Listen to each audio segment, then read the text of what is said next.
Hello my students. Now I will study about the Vijayanagar kingdom. That is the fourth chapter. Here the establishment of Vijayanagar kingdom, Vijayanagar empire is a landmark in the history of India. In the South Indian dynasties, you know the South Indian famous dynasties like the Yadavas of Devagiri, Kakatiyas of Warangal, Pandyas of Madurai, Hoysalas of Dwarasamudra and Cholas of Tanjavur, these were the famous dynasties of South India, but they were all the victims of the violent attacks of Alauddin Khilji. All these South Indian dynasties, all these famous South Indian dynasties became the victims of the Alauddin Khilji, who was Delhi Sultanate. He destroyed all these dynasties. They became the victim of Alauddin Khilji. As a result, there was a political instability, lawlessness, and fear and religious turmoil prevailed everywhere in South India because of the expedition of the Alauddin Khilji. There was a political anarchy, political inequality, political instability, and lawlessness, and there was a fear and religious disturbances prevailed everywhere in South India. Under these circumstances, the kingdom of Vijayanagar was born. In that critical condition, Vijayanagar kingdom came into existence and it ruled for 300 centuries. And by 15th century, it spread up to Indian Ocean in the south and Bay of Bengal in the east and Arabian Sea in the west. You know, it was the extent of the Vijayanagar empire. You know, it extended up to Indian Ocean in the south and to the east, that is Bay of Bengal, and west Arabian Sea. So it was a big dynasty. It was a vast dynasty. During that period, Hakka and Bukka established this empire on the banks of river Tungabhadra with the blessings of Vidyaranya, their guru, in 1336. In 1336, it was established by the Hakka Bukka with the blessings of Saint Vidyaranya on the banks of the river Tungabhadra in 1336 CE, and Hampi became the capital of the Vijayanagar empire, and kingdom had to face the resistance of the following kingdoms.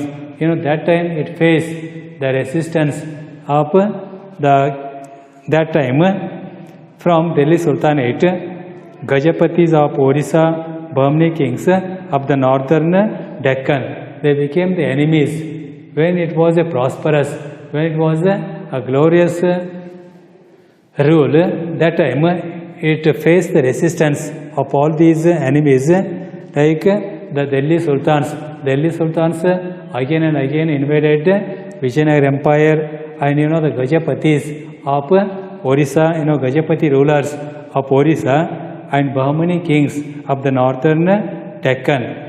They waged many wars with the Vijayanagar empire, and Vijayanagar empire was ruled by four important dynasties. They were the Sangama dynasty, Salva dynasty, Tuluva dynasty, and Arabidu dynasty.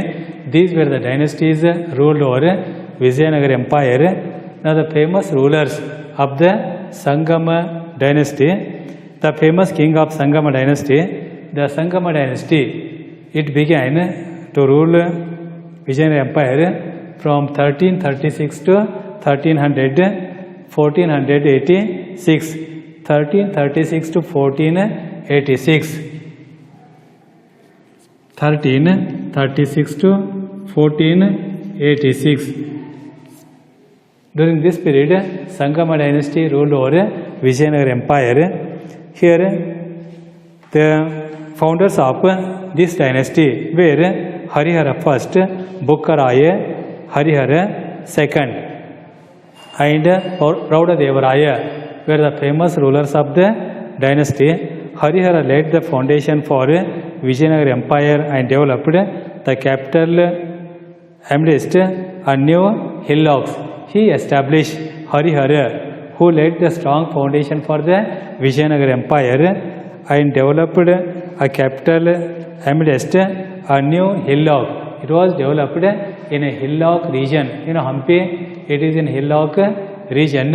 So Hampi was the capital of the Vijayanagar Empire. So the Proudadevaraya, who was the most famous ruler of the dynasty, Bukkaraya defeated Reddis of Kondavidu.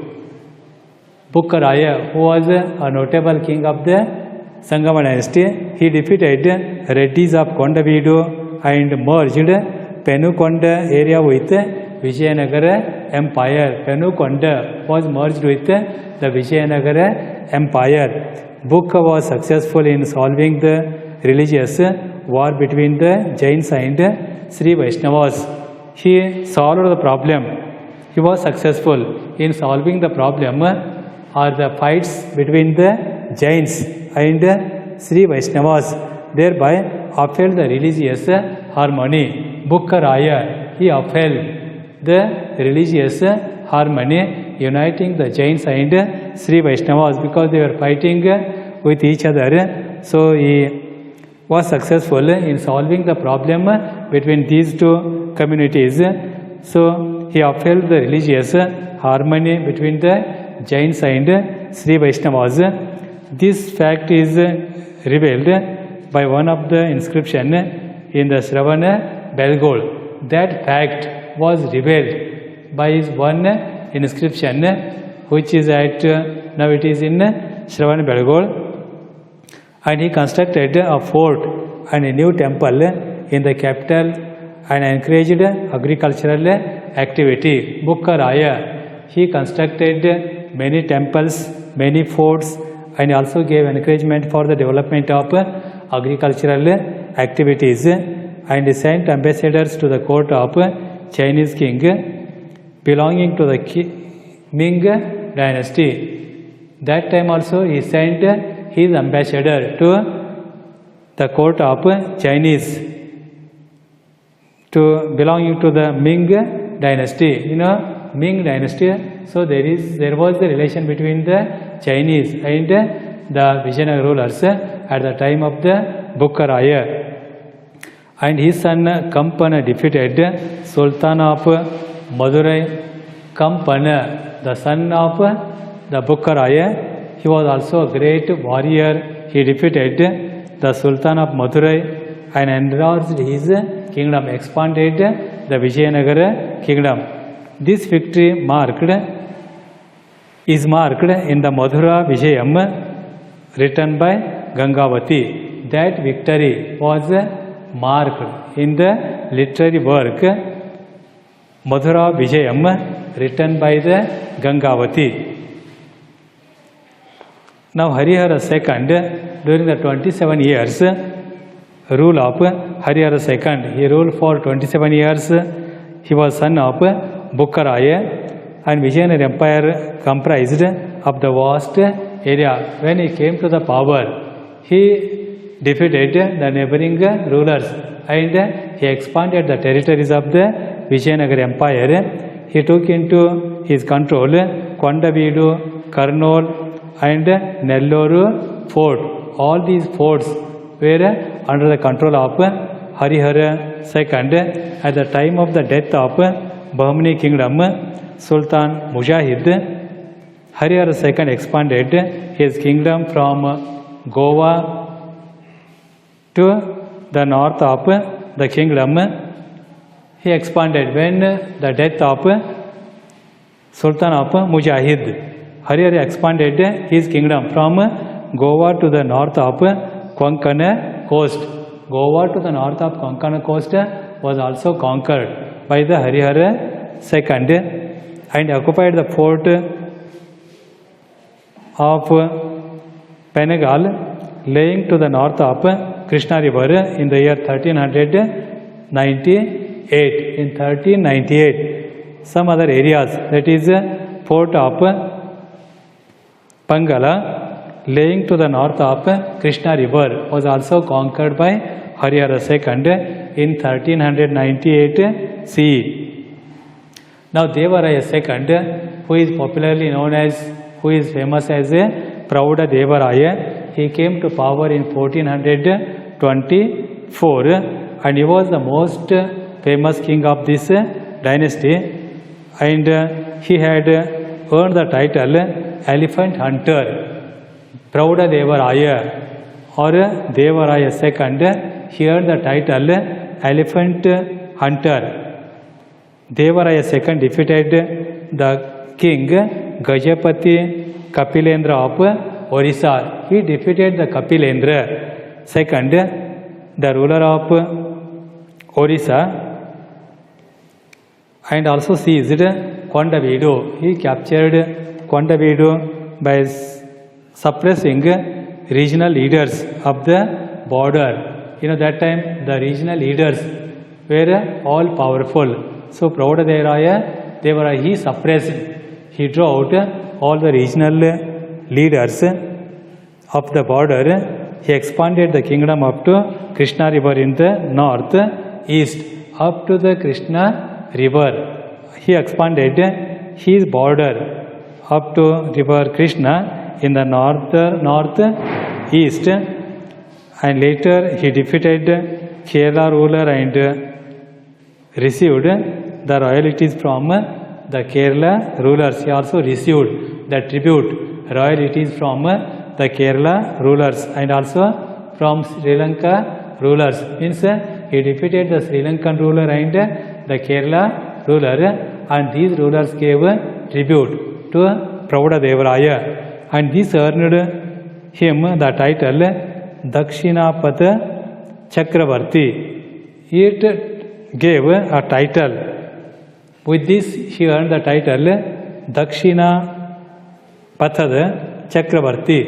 Dakshinapathada Chakravarti means in Deccan, in South India, he became Chakravarti. He became powerful because he defeated the rulers of Kondavidu, defeated the rulers of Kerala, he defeated the rulers of Sri Lanka, and they began to give tribute to Prauda Devaraya, and this earned him a title Dakshinapathada Chakravarti, the emperor of the south. Though these conquest of the Vijayanagar Empire extended from Sri Lanka to Gulbarga and Telangana to Malabar. Telangana to Malabar, and from Krishna river from Sri Lanka to Gulbarga. It was the extent of Vijayanagar Empire during the Prauda Devaraya. The extent of Vijayanagar Empire during the Prauda Devaraya, from Sri Lanka to Gulbarga and Telangana to Malabar. It was the extent of Vijayanagar Empire at the time of the Prauda Devaraya. According to Nunes, the king of Ceylon. Nunes, he was the king of Ceylon. Pulicat, Pegu, and Tensium, that is Burma, were paying royalties to Prauda Devaraya. Some other, according to the Nunes, the king of Sri Lanka, that Pulicat, then Pegu, then rulers of Burma were all paying royalties or tribute to Prauda Devaraya, and he chased the traditional foe Ahmad-Shah of Bahamani till Bijapur and occupied it. He also drew out king of Bahamani, king Ahmad-Shah, and occupied Bijapur till Bijapur. He occupied Madugal and Bankapur also. His commander Lakkana Dandesha took up the successful naval voyage. He is commander-in-chief. He is commander at Lakkana Dandesha. He also took up a successful naval voyage. Pravadadevaraya was tolerant towards other religions. He was tolerant towards other religions. He constructed mosques and Jain and Vaishnava temples in the capital city. He constructed number of mosques, Jain basidis and Vaishnava temples were constructed in the capital city. Being a poet himself, he had in his court the Sanskrit poet. He was also himself a scholar and a poet, and in his poet, a Sanskrit scholars were adorned. Dim and the Kannada scholar Dim, who was a Sanskrit scholar, and the Kannada scholar Lakkana Dandesha were there in the court of Pravadadevaraya. During his period, Veerashaiva tradition and literature saw a revival. The Veerashaiva tradition and literature developed during the Pravadadevaraya. He gave encouragement to the religion, Veerashaivism, and literature also developed, revived. After the death of Pravadadevaraya II in 1446 CE, weak kings came to a power. Weak and inefficient rulers came to the power, and the rule of Sangama dynasty came to an end. With this, the rule of the Sangama dynasty came to an end in 1486 CE.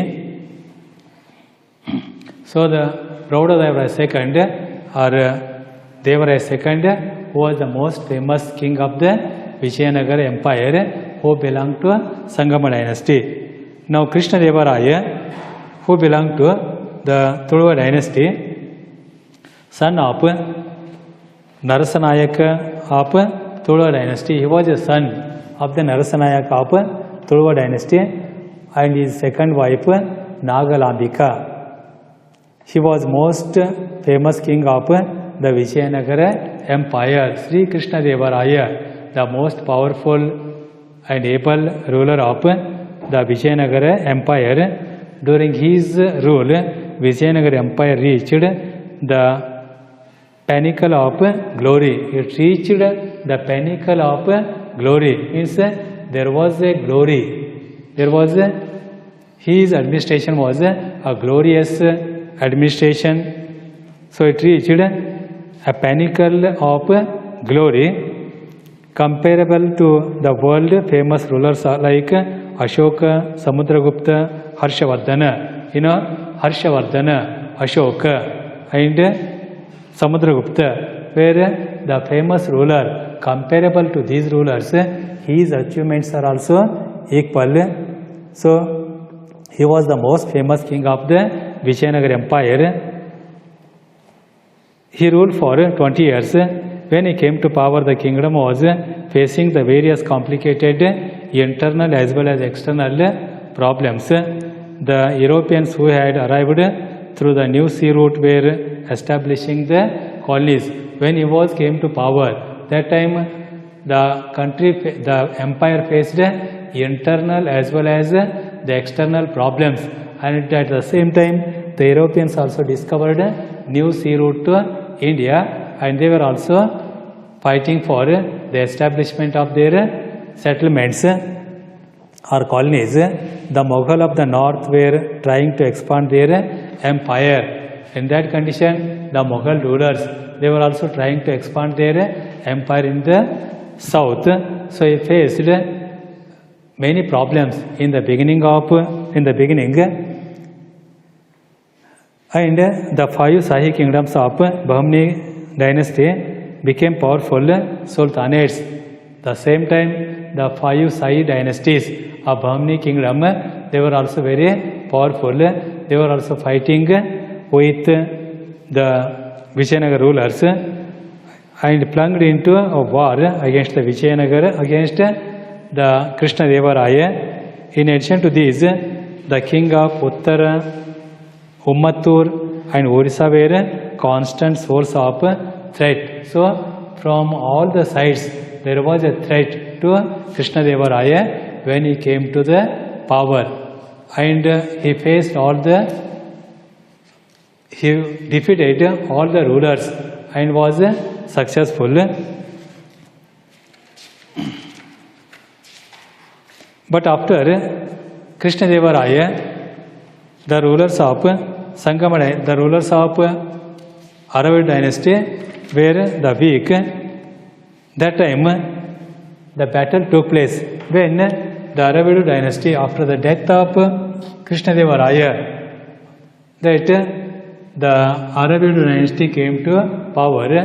The ruler of the Aravid dynasty was Sadashivaraya. Achyuta and Sadashivaraya came to power. The battle of Rakastangadi took place in 1565 CE, was one of the decisive battle in the history of the Vijayanagar kingdom. At the time of the Aravidu dynasty, the battle of Rakastangadi took place. It was a decisive battle in the history of Vijayanagar kingdom. With the fall of this large empire, the policies of South India changed drastically. When there was a defeat, the Vijayanagar rulers defeated, and there was a drastical change in the political history of South India. There were internal clashes for power after the Krishnadevaraya's death. Internal clash, civil wars, internal clash began between the rulers. After the death of Krishnadevaraya, another cycle of violence started with the death of the Achyutaraya, who had succeeded Krishnadevaraya. Krishnadevaraya was succeeded by Achyutaraya. Though Sadashivaraya came to power, the power was in the hands of Ramaraya. When Sadashivaraya came to power, that time Ramaraya came to power. Ramaraya was son-in-law of Sadashivaraya. Though Ramaraya could extend the kingdom by waging many wars, it created new enemies.